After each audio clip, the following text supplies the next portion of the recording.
My name is Scout. I am a sophomore majoring in entertainment design at my university.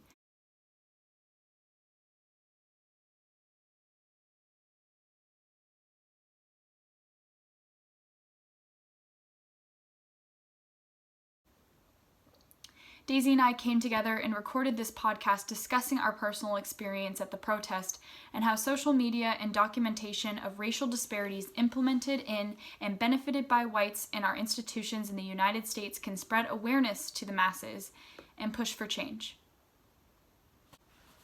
I just wanted to add the disclaimer that although I am turning this project in as a class final, we did not attend this protest as a way of getting a grade. It was genuinely a plan to go to this protest with the intentions and beliefs to speak up against police brutality, our racist and corrupt institutions, Black lives, and to support the Black Lives Matter movement. However, with the influence of social media and historical documentaries in today's age, I'm able to have access to current events, propaganda, news, all kinds of media that deals with shining a light on the truth of what Black people in the US have been fighting for 400 plus years. Human rights. Now we have this huge platform of Instagram, Twitter, Facebook, TikTok, Netflix that carry all different kinds of perspectives and experiences from all backgrounds of people. We are able to be exposed to what is really happening in our society right now. Recently, with Black Lives Matter protests, there has been countless videos and plenty of articles written surrounding the propaganda with police brutality. There's this one example that shows the police posing and kneeling down with the protesters to commemorate the memory of George Floyd, one of the many Black Americans who was unfortunately killed at the fault of racist police brutality.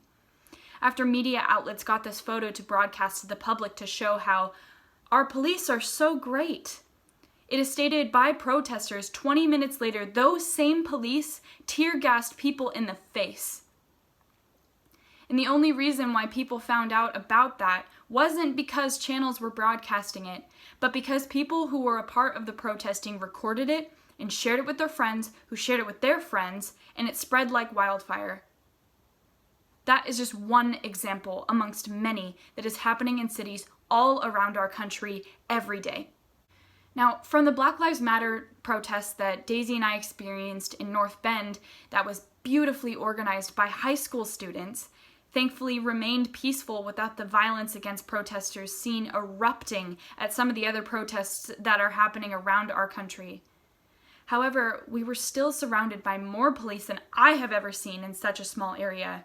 These cops were less than respectful of the protesters that were there for peace and support.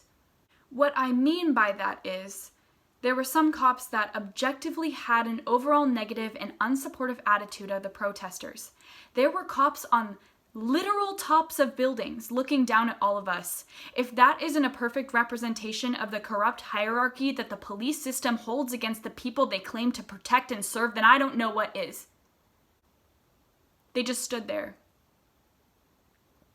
leisurely leaning on buildings or standing on top of them while looking down at all of us. To top it off, when we were chanting the names of innocent Black victims that were taken from this world at the hands of police, not a single cop was chanting with us. I documented some of the moments of this protest, and the feelings from this first protest was just fuel that I will use for the next one, and the next one, and the next one. This goes to show the impact that documentation has on what is seen as socially acceptable in this country. People's opinions are still greatly impacted on their access to news outlets, social media, the documentaries in the year 2020, just as they were during the civil rights movement. The more people are exposed to unfiltered documentation of current events, are more likely to develop informed opinions about basic human rights and systemic racism. News outlets are notorious for broadcasting information from a specific political standpoint. And while social media platforms are not free of biases, they do provide a space for more perspectives and are therefore arguably more holistic in the portrayal of current events. The realities of this country's foundation of deeply rooted white supremacy and racism is often silenced by the dominant identities that benefit from maintaining the oppressive structure as it is. Some things we can do as a society is to stop silencing Black voices and to support them instead. Educate ourselves in the history of oppression our country is plagued by. Speak out against forces of oppression and demand systemic reform and change through signing petitions, and if you are able, attending protests and city council meetings. And normalize changing your opinion when new information is presented.